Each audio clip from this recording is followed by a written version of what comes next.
Buenos días, el día de hoy vamos a ver el tema de obstrucción del tracto de salida del ventrículo izquierdo y síndrome del corazón izquierdo hipoplásico.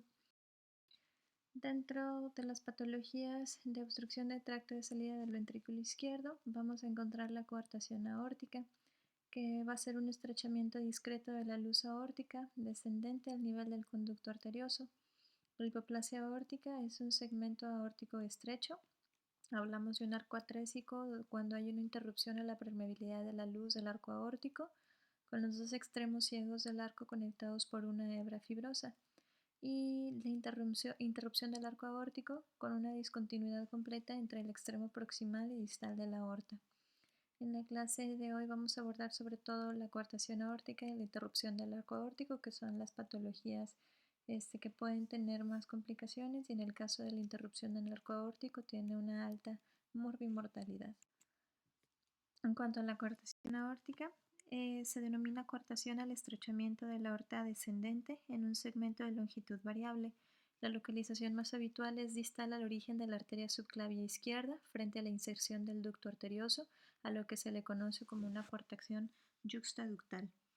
En ocasiones puede localizarse por encima de la salida de la subclavia izquierda o se acompaña de una subclavia derecha anómala, cuya salida se encontraría debajo de la obstrucción.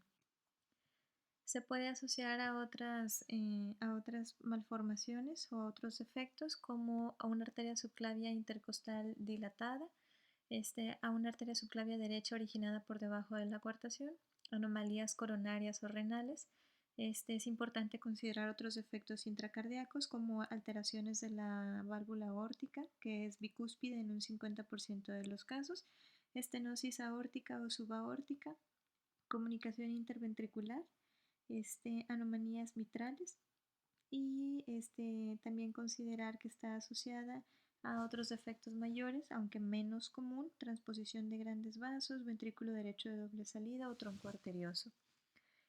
Hasta un 80% de las coartaciones se denominan simples, y a veces son simples porque no coexisten con otros defectos más complejos, pero casi siempre vienen acompañados con una PCA.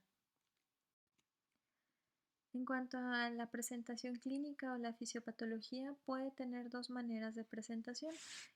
Un cuadro leve, que se puede dar sobre todo en niños lactantes mayores, en adolescentes o incluso hasta la edad adulta. En estos, pues la coartación no es tan significativa, el estrechamiento es muy leve, pero sí puede ocasionar alteraciones como hipertrofia miocárdica concéntrica, incremento del volumen diastólico del ventrículo izquierdo, aumento del cronotropismo. Como son defectos que no tienen una presentación tan aguda y tienen un comportamiento más bien crónico, les da tiempo de formar circulaciones colaterales, sobre todo que vengan de la mamaria interna, y pueden estar asociadas a defectos del septum, que pueden ser considerados como defectos protectores. Muchos de estos pacientes pueden pasar asintomáticos. El único problema con esto es que incluso ellos están predispuestos a la muerte súbita. Aproximadamente un 10% de las coartaciones de la aórtica son sintomáticas en la edad neonatal, y en ellos hay que recordar que la cardiopatía pues es de tipo obstructivo con sobrecarga de presión del ventrículo izquierdo. En los neonatos, el cierre fisiológico del conducto arterioso durante la primera semana de vida dificulta la llegada de sangre a la zona distal de la aorta descendente, lo cual conlleva a una situación de insuficiencia cardíaca que puede progresar a choque cardiogénico, con el consiguiente obstrucción grave del ventrículo izquierdo, del tracto de salida del ventrículo izquierdo, falla del ventrículo izquierdo, con afectación sistémica, renal e intestinal. Las manifestaciones clínicas van a depender de la gravedad de la obstrucción y de si están asociados con otras anomalías cardíacas, y sobre todo de la edad al diagnóstico.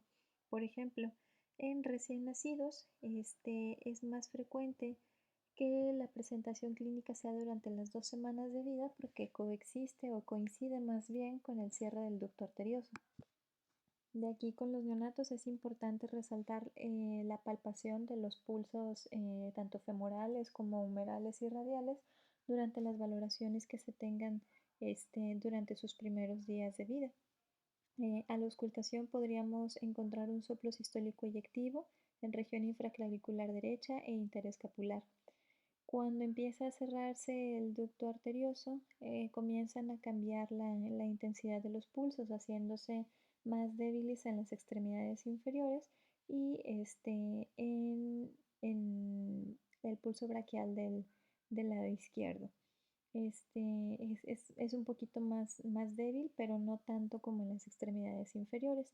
En caso de que el pulso braquial del lado derecho esté débil o esté ausente, hay que pensar en la posibilidad de una arteria subclavia aberrante asociada. Con el cierre del ducto coexisten los datos de insuficiencia cardíaca o de choque cardiogénico, presentando taquipnea, taquicardia, patomegalia, sudoración, fatiga con las tomas de la leche, cambios en la coloración y mala perfusión. Podemos encontrar también en la auscultación del tórax presencia de crepitantes y sibilancias y pues la afectación en los pulsos que acabamos de mencionar. En los niños mayores, en los adolescentes también, la obstrucción no es tan importante, entonces los pacientes pueden cursar asintomáticos durante meses, años, incluso hasta la edad adulta. Algunos pacientes ya más grandes pueden presentar cefalea, puede haber claudicación en extremidades inferiores, sobre todo con el ejercicio.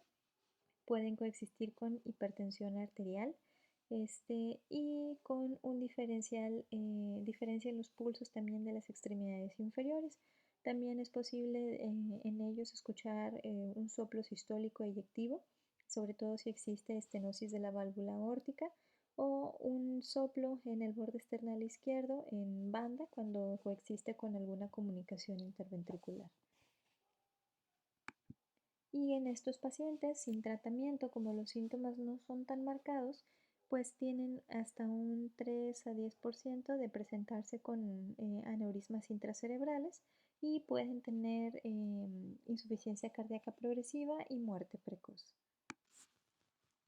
Las pruebas complementarias. En el neonato, el electrocardiograma nos puede mostrar hipertrofia del ventrículo derecho con ondas T invertidas en las precordiales izquierdas.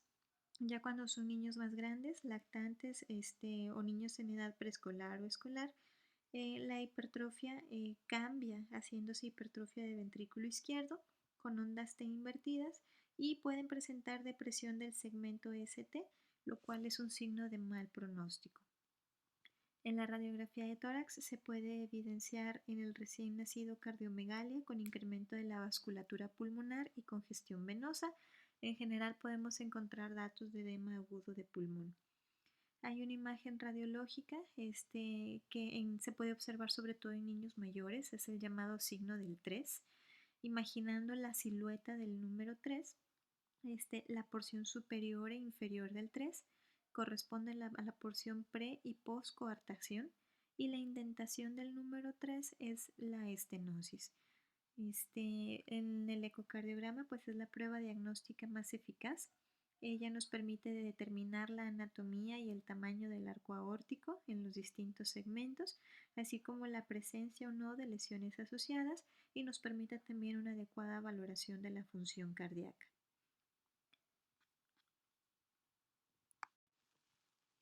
El tratamiento de la coartación lo vamos a dividir en un manejo prequirúrgico, quirúrgico y posquirúrgico. En cuanto al manejo prequirúrgico, en el periodo neonatal, una vez que se establece el diagnóstico, lo que intentamos es prevenir el choque cardiogénico. Entonces, lo que se quiere es mantener el ducto arterioso permeable y para esto lo logramos con una infusión de prostaglandinas. Con estos niños es también importante tener en cuenta que si hay datos de insuficiencia cardíaca, estaría indicado la intubación y la ventilación mecánica y el soporte con drogas vasoactivas. Sin embargo, se prefiere no utilizar agentes con efecto vasodilatador mientras que esté presente la obstrucción de la coartación de la aorta. Es importante tratar de mantener pHs fisiológicos con presiones arteriales de CO2 de 40 a 45 Una restricción hídrica del 75% de los requerimientos se recomienda también.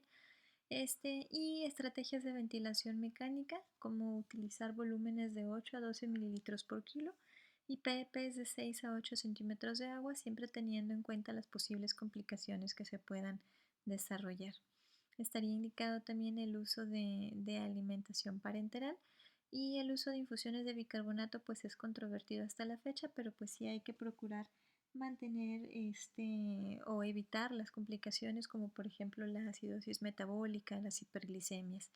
Es importante no hiperventilar y no hiperoxigenar, ya que estas dos maniobras pues contribuyen al hiperflujo sanguíneo pulmonar y puede complicarse todavía más el paciente.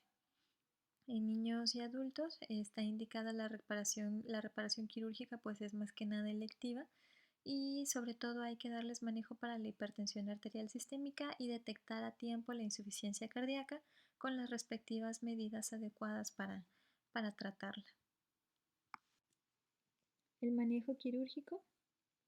Está indicada la reparación quirúrgica en el periodo neonatal si aparecen síntomas de insuficiencia cardíaca grave o precisa el paciente tratamiento con prostaglandinas. De no ser así, se prefiere la reparación quirúrgica por arriba del mes de vida. Y si hay falla de ventrículo izquierdo, pues el manejo es urgente. Para pacientes asintomáticos, si el gradiente de presión es mayor de 30 milímetros de mercurio con un diámetro aórtico de menos del 50% al nivel de la coartación, hay que establecer la indicación de la cirugía. De las técnicas quirúrgicas tenemos la toracotomía lateral izquierda, está indicada en pacientes con coartación simple y discreta con hipoplasia del arco distal. Generalmente no se utiliza circulación extracorpórea y aquí se realiza la anastomosis termino-terminal. Otro abordaje que sigue siendo por toracotomía lateral es la resección de la coartación y la anastomosis termino-terminal extendida. Esta técnica es habitual en los pacientes con coartación simple o con hipoplasia del arco distal, y el abordaje pues es por lateral. La ortoplastía. En la ortoplastía se hace una incisión longitudinal en el área de la coartación. Lo que se busca es ampliar el área de la coartación, tanto proximal como distal, y pues repararla. Existe también la reparación de la ortoplastía con colgajo de la subclavia.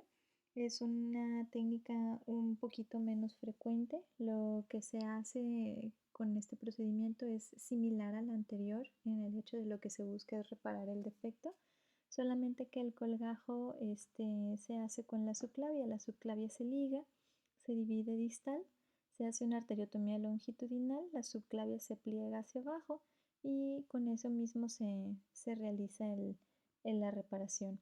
La complicación que podría presentar en esta situación pues es la isquemia del brazo izquierdo. Y la angioplastía con balón o artroplastías percutánea se prefiere en niños mayores y en coartaciones recidivantes. En los lactantes pequeños y en la coartación nativa pues tendría mayor incidencia de recoartación y muchas más complicaciones. Se puede utilizar como técnica paliativa en pacientes que estén muy inestables antes de la cirugía. Y en niños mayores existe la posibilidad de colocarles un stent de acero inoxidable expandible. Los riesgos pues tienen mayor incidencia de disección, mayor tasa de recoartación y formación de neurismas aórticos. Las complicaciones que se pudieran presentar posterior a la cirugía pues es la isquemia de la médula espinal con una incidencia hasta de 0.4%, quilotórax, la lesión del nervio laringio recurrente, y el síndrome postcuartectomía. Vamos a detenernos un poquito en el síndrome postcuartectomía. El síndrome postcuartectomía es una entidad que se presenta como un cuadro de dolor abdominal asociado a hipertensión posoperatoria persistente.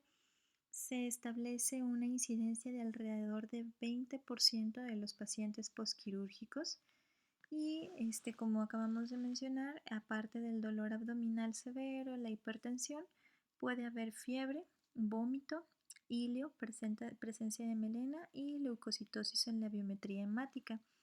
En casos muy graves puede llegarse a producir infarto mesentérico y es más común que este síndrome lo encontremos a las 48 horas de la cirugía. El mecanismo por el cual se produce es un incremento súbito de la presión sanguínea por debajo del área de la coartación por una introducción brusca de un flujo pulsátil, lo que provocaría un proceso necrotizante en las pequeñas arterias del mesenterio y del intestino delgado. Estos pacientes tienen hipertensión arterial paradójica, que es sobre todo de causa neurohormonal, ya que hay una respuesta paradójica de los vasoreceptores a la caída de la tensión arterial y con la estimulación previa del eje renina-angiotensina, pero también puede deberse a que las paredes arteriales pues tienen una menor distensibilidad. Por eso hay que tratar de controlar la presión arterial elevada en los pacientes posquirúrgicos. En cuanto al manejo posquirúrgico, pues en el manejo ventilatorio tenemos la ventilación mecánica invasiva por un periodo de 12 a 24 horas por riesgo de hipertensión pulmonar. En caso de que esto se haga presente, podremos ayudarnos de la sedación y el óxido nítrico. En cuanto al manejo cardiovascular, pues es muy importante valorar la función ventricular. Está indicado el uso de la milrinona en el periodo transquirúrgico y se recomienda que se retire posteriormente la extubación. El uso de betabloqueadores y vasodilatadores, como acabamos de mencionar, por la hipertensión paradójica que presentan estos pacientes, que generalmente responden bien sobre todo al esmolol o al labetalol. Generalmente utilizan infusiones continuas hasta por 24 horas.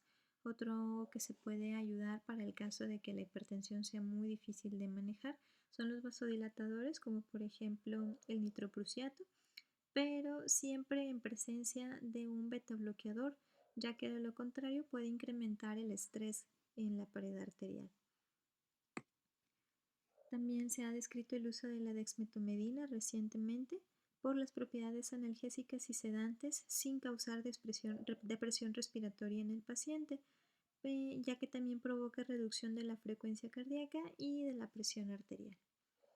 En cuanto al manejo de líquidos, se recomienda que no haya restricción hídrica a menos que se repare otro defecto considerable o un defecto mucho más complicado y sobre todo estar presentes a este cuadro del síndrome poscuartectomía, que generalmente lo vamos a encontrar durante las primeras 48 horas, por lo tanto algunas bibliografías también recomiendan que el aporte nutricional o la vía enteral se haga preferentemente 48 horas después de la circulación extracorpórea. Mientras tanto, pues nos apoyaremos de los líquidos intravenosos y, de ser necesario, la utilización de nutrición parenteral. La interrupción del arco aórtico. Esta cardiopatía la tenemos en cuenta en las lesiones obstructivas y consiste en la interrupción total o parcial o atresia de un segmento del arco aórtico. Puede ser tanto en la luz como anatómico. Eso hace que se separe la aorta en dos segmentos, o que bien puedan quedar unidos entre ellos por un cordón fibrótico. Constituye el 1% de las cardiopatías congénitas y su mortalidad en ausencia del tratamiento es hasta del 75%. Está fuertemente asociada a malformaciones extracardíacas, anomalías genéticas hasta en un 40%. La clasificación o los tipos de interrupción se dividen en 3 tipos. El tipo A es una interrupción que está localizada justamente después de la arteria subclavia izquierda y constituye el 30% de los casos. El tipo B es el tipo más frecuente, La interrupción se encuentra entre la salida de la carótida izquierda y de la subclavia izquierda y representa hasta un 43% de los casos o 2/3 partes. Y el tipo C, que es el más raro de todos, representa un 17% de los casos. La interrupción se encuentra entre la salida del tronco brachiocefálico y la carótida izquierda. Aquí la aorta ascendente suele ser estrecha hasta la mitad del calibre ya normal y el tronco pulmonar es muy grande. Cualquiera que sea el tipo de la interrupción, puede estar asociada a otras anomalías como una subclavia derecha aberrante, una persistencia de ducto del lado derecho que pudiera ser originada por una subclavia derecha, un origen anómalo de la arteria pulmonar, o un ventrículo izquierdo hipoplásico incluso. Puede haber CIB en el 90% de los casos, que es de cualquier localización. Y otro puede coexistir con tronco arterioso, transposición de grandes arterias, ventanas aortopulmonares, y conexión atrioventricular también, univentricular. La circulación de la aorta distal a la interrupción depende totalmente de la presencia del ducto arterioso, por lo que el ducto entonces es muy importante para la supervivencia del recién nacido. Las presiones pulmonares también deben de ser suprasistémicas para que así la circulación a través del ducto pueda ser en sentido arteria pulmonar-aorta. Cuando en el neonato se cierra el ducto y cae la presión de la circulación pulmonar, aquí comienza a disminuir el flujo sanguíneo sistémico, comienza a incrementar el gasto pulmonar a través de la CIB y comienza a haber sobrecarga de presión en el ventrículo izquierdo por la obstrucción de la luz aórtica. Ya con todo esto, el paciente va a empezar a presentar datos de shock cardiogénico y sin intervención médica el paciente puede morir incluso durante los primeros 10 días de vida. Por lo tanto, como manifestaciones clínicas podemos tener la presentación de un choque cardiogénico que se puede confundir con un choque séptico. Podemos encontrar a la exploración física los pulsos centrales débiles o ausentes. La presencia o no de cianosis va a estar determinada si hay una CIB o no, encontrando cianosis en los pacientes que no tienen CIB y la ausencia de cianosis en pacientes en los cuales presentan una CIB pues de tamaño considerable. Otro hallazgo de la exploración física es más que soplo, sí podemos auscultar un tercer tono en forma de galope y los pulsos femorales débiles. De pruebas complementarias tenemos la radiografía de tórax que puede mostrar cardiomegalia, datos de edema pulmonar y en caso de que haya alguna anomalía asociada como síndrome de DiGeorge pudiéramos encontrar pues, los datos típicos como la ausencia del timo. El electrocardiograma nos va a mostrar datos de hipertrofia del ventrículo derecho y el ecocardiograma pues nos va a dar, así como en la coartación aórtica, información completa sobre la anatomía del arco aórtico para identificar el tipo de interrupción. Otras anomalías intracardíacas asociadas, que como ya comentamos, la más frecuente es la CIB amplia, y la identificación del ducto, el tamaño y sobre todo ver el sentido del flujo, ya que estos son muy importantes para establecer el tratamiento y el pronóstico del paciente. El manejo prequirúrgico en el periodo neonatal, pues es imprescindible evitar, o sea, si hay datos de choque cardiogénico, iniciar pues obviamente las infusiones de prostaglandinas para lograr mantener el ducto arterioso abierto. Inotrópicos en dado caso de que se necesite mejorar la función ventricular. Es importante evitar la hiperopsia, la hipocapnia y la alcalosis.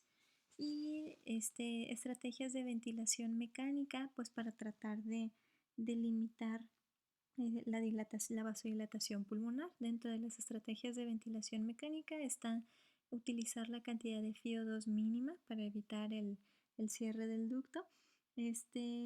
Utilizar también la FiO2 mínima para lograr mantener una saturación en torno al 90% preductal y postductal una saturación en alrededor del 70%.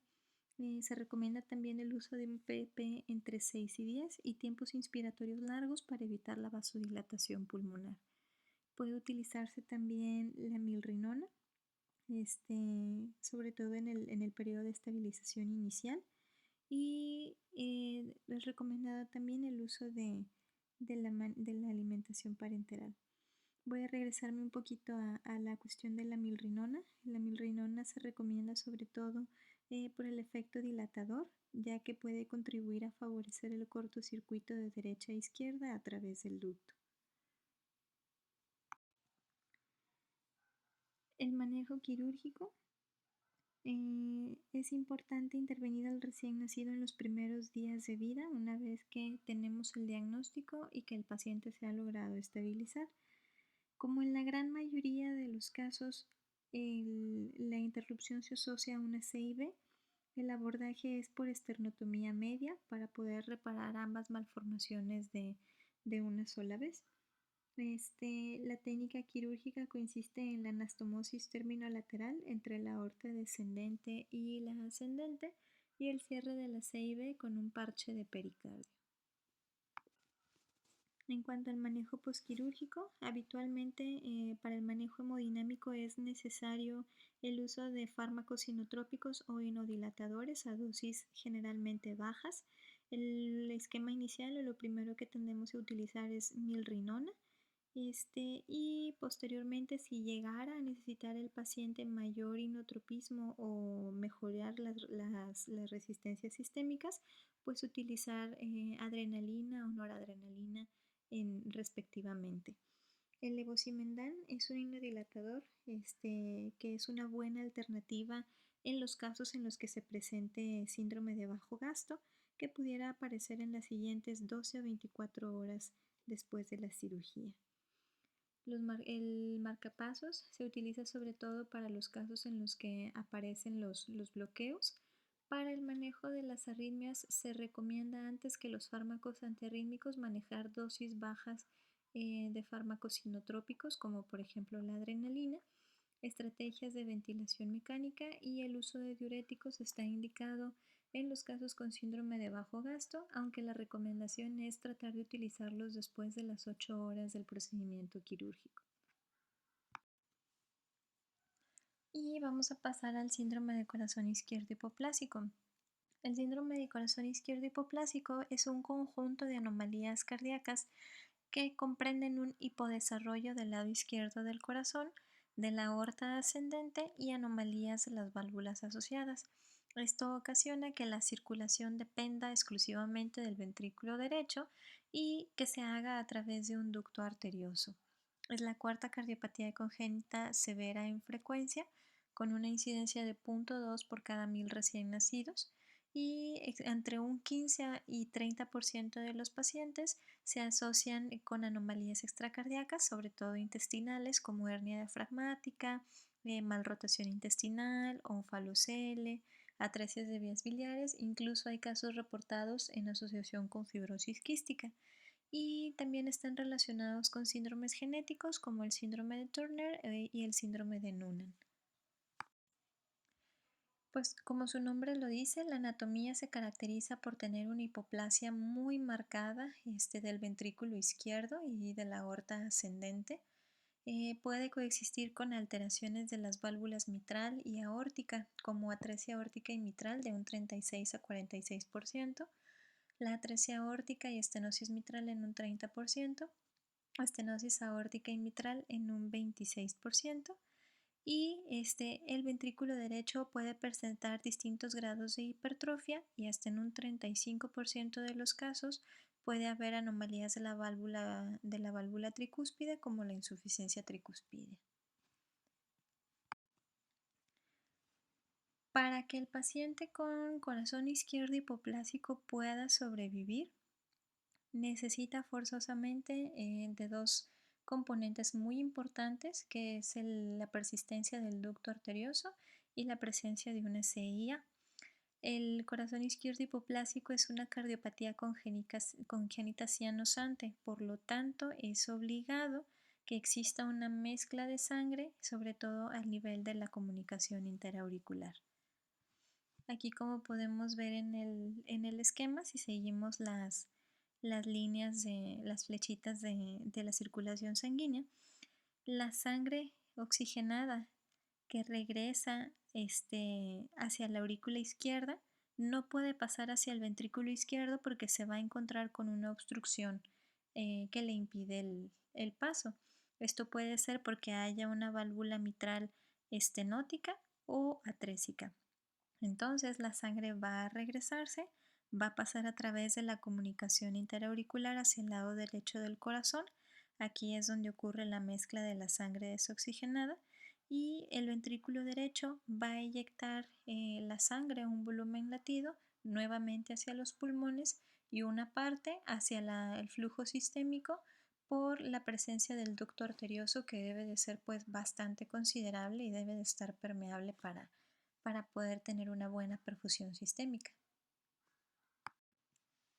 Teniendo en cuenta esta manera de circulación o esta fisiopatología en sí, pues es sencillo descubrir que las manifestaciones clínicas van a depender muchísimo del tamaño de la CIA y del ducto arterioso, que deberían de ser no restrictivos. Las manifestaciones clínicas pueden ser variadas. El paciente puede estar normal al nacimiento, pero va a comenzar a presentar un deterioro importante durante las primeras horas o días de vida conforme se vaya cerrando el ducto arterioso. La gravedad depende del grado de obstrucción al flujo sistémico. Aquí es muy importante, si tenemos en cuenta el esquema anterior, prácticamente la circulación pulmonar y la circulación sistémica dependen del ventrículo derecho. Entonces, si hay algún desbalance entre estas dos circulaciones, pueden comenzar a presentarse datos clínicos, primero de hiperflujo pulmonar, y ahorita vamos a hablar del QPQS, o de mala perfusión sistémica. También es posible encontrar un soplo sistólico eyectivo. Entonces, regresando a la cuestión del QPQS, el QPQS lo que nos va a marcar es el balance entre las dos circulaciones.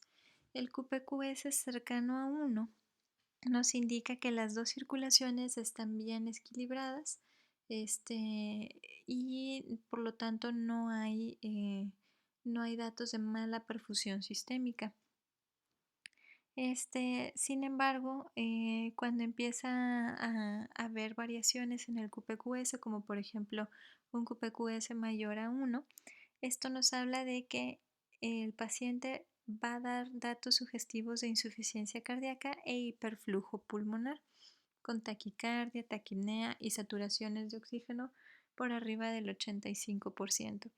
Si esta situación no se corrige, y eventualmente este mecanismo pues va a fallar y va a comenzar el paciente a presentar datos de hipoperfusión sistémica con pulsos disminuidos, extremidades frías, hepatomegalia, hipotensión y finalmente la instalación de un choque cardiogénico. Con un QPQS menor a 1, pues el paciente va a presentar disminución del flujo pulmonar con oximetrías por debajo del 75%, hipoperfusión sistémica y choque cardiogénico.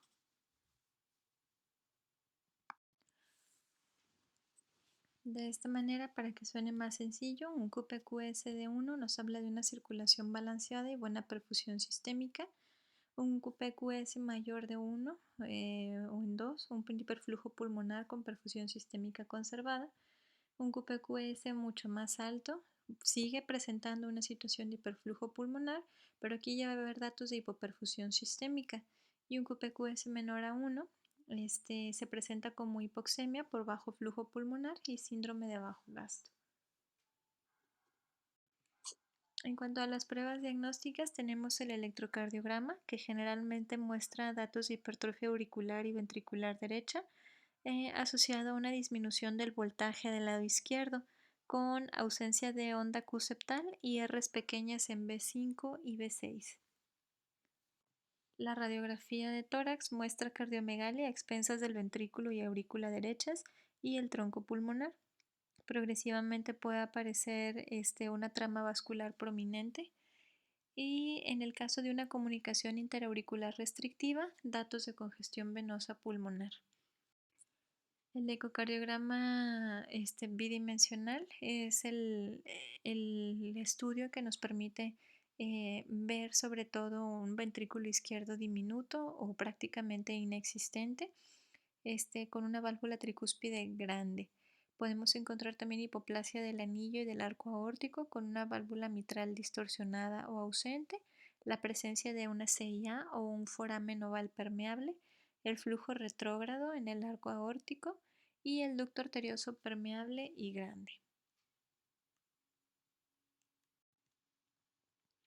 En cuanto al manejo preoperatorio, en primer lugar, ante la sospecha diagnóstica de un corazón izquierdo hipoplásico, se debe de iniciar de manera inmediata prostaglandina con el objetivo de mantener el ducto arterioso abierto.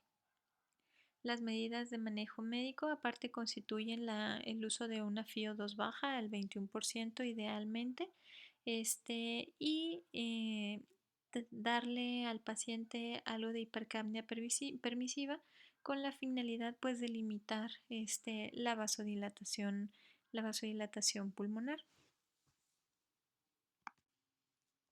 Este es un esquema de manejo perioperatorio en el neonato con ventrículo izquierdo hipoplásico. Los objetivos pues son mantener saturaciones o oximetrías del pulso de un 75 a un 85% y el manejo nos va a servir mucho valorando el QPQS que tenemos. Por ejemplo, si tenemos un QPQS mayor a 1, recordamos que es un dato de hiperflujo pulmonar. Hay que valorar la perfusión tisular, medir los niveles de acidosis, de lactato y tener en cuenta el gasto urinario para estar pendientes de si aparece algún síndrome de bajo gasto y valorar el tamaño del ducto arterioso. Si no hay datos clínicos de bajo gasto sistémico, se pueden utilizar vasodilatadores sistémicos como la milrinona y nos podemos ver apoyados del CPAP nasal. Aquí es importante la utilidad de la milrinona, porque al momento de que nosotros detectamos esta sobrecirculación pulmonar, pues el objetivo es disminuir la poscarga y lograr incrementar el gasto cardíaco. En cambio, si nosotros utilizáramos algún vasoconstrictor, favoreceríamos la situación contraria, favoreceríamos el bajo gasto y con ello la isquemia cerebral y la isquemia cardíaca. En los casos en los cuales haya un QPQS mayor a 1, pero ya tengamos datos de bajo gasto con oliguria y acidosis metabólica, está indicado el uso de medicamentos sinotrópicos como la dopamina o la dobutamina para ayudar a incrementar el gasto cardíaco del paciente.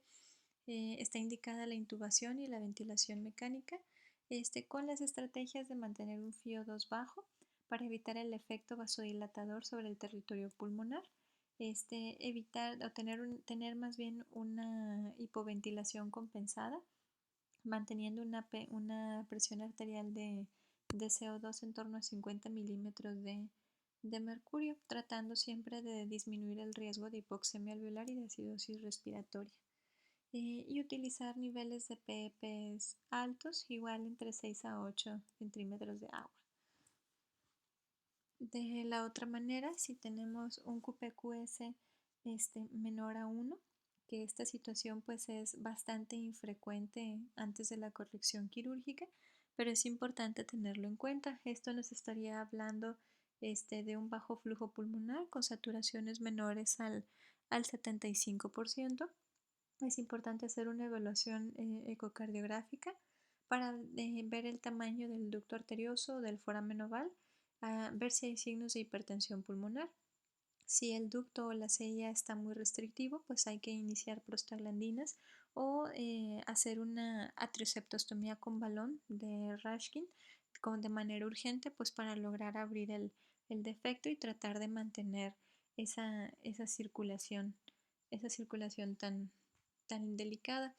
Y en casos de hipertensión pulmonar, el uso de inotrópicos como la dopamina, la noradrenalina, igual la intubación y ventilación mecánica con FiO2 altas, óxido nítrico inhalado y sedación, pues son las medidas que se utilizan para lograr vasodilatar la arteria pulmonar y favorecer nuevamente el flujo pulmonar. El manejo quirúrgico de esta patología es paliativo y lo que se busca es asegurar el gasto cardíaco sistémico y posteriormente independizar la circulación pulmonar y sistémica. Existen tres opciones. La más común de ellas es la cirugía de Norwood. Que el Norwood consiste en crear una nueva aorta desde el ventrículo único. En este procedimiento lo que se hace es ligar el ducto arterioso y la arteria pulmonar se corta de manera transversal para después hacer una neoaorta con la salida del ventrículo derecho utilizando la arteria pulmonar proximal para reconstruir la aorta ascendente que está hipoplásica. También hay que reabastecer el flujo pulmonar, generalmente con una fístula de Blalock-Taussig modificada, o se puede hacer también mediante el procedimiento de la técnica de Sano. Otro procedimiento es el procedimiento híbrido, que consiste en combinar una cirugía y cateterismo intervencionista haciendo un banding bilateral, un bandaje bilateral de las arterias pulmonares a través de una esternotomía media, más colocación de un stent en el ducto y al mismo tiempo hacer también una arterioseptostomía con balón, con o sin implantación de un stent. Y por último, el procedimiento que sería curativo por completo, pues sería el trasplante cardíaco. El manejo postoperatorio. La estabilidad hemodinámica en el periodo postoperatorio depende mucho del gasto cardíaco, entonces es importante estarlo monitorizando de manera continua, ver cómo está la precarga, la poscarga, la contractilidad del miocardio y sobre todo mantener un buen contenido arterial de oxígeno, mantener buenos niveles de hemoglobina y saturaciones arteriales óptimas. Generalmente estos niños requieren soportes inotrópicos muy elevados y la elección de cuál amina vamos a utilizar pues debe de ir dirigida por la contractilidad que presenta el miocardio y cómo están las resistencias vasculares. Si en dado caso durante la cirugía se utilizó una fístula para poder asegurar la perfusión pulmonar, el utilizar un vasoconstrictor sistémico va a incrementar la presión arterial, pero va a reducir el gasto sistémico, sobre todo al territorio coronario y al sistema nervioso central. Entonces hay que tener mucho cuidado con el uso de medicamentos vasoactivos. Es importante mantener, así como en el manejo preoperatorio, el equilibrio de la circulación sistémica y pulmonar.